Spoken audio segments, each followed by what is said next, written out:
Алан мен Анар көрші тұрады. Олар күнде мектепке бірге барып, бірге қайтады. Мектеп үйлеріне жақын орналасқан.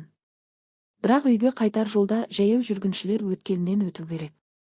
Бір күні екеуі мектептен келе жатып өткелге жақындады.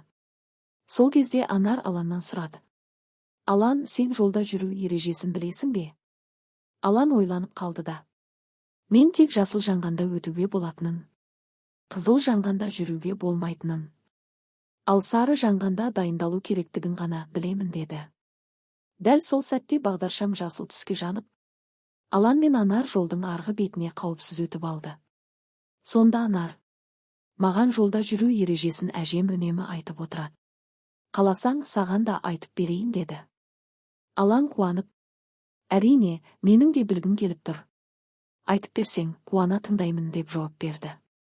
Анар сөзін бастады. Әжем маған әрқашан жолда сақ болуды үйретеді. Өз қауіпсіздігің үшін мына ережелерді мықтап есте сақта.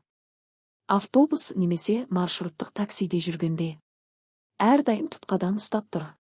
Ролик, велосипед немесе скейтборд тепкенде мұқият әрі абай бол. Жолдың арғы бетіне тек жаяу жүргіншілер өткелі. Немесе бағдаршам бар жерден өт. Тек қана бағдаршамның жасыл түсі жанғанда ғана жолдан өт.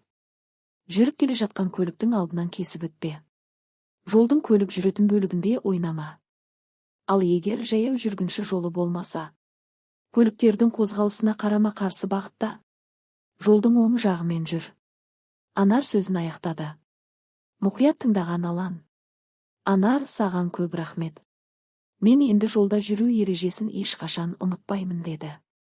Осы кезде екеуі де үйлеріне жетіп қалған еді. Алан мен Анар бір-біріне күлімдеп, сау бол деп қоштасып, үйлеріне тарқасты.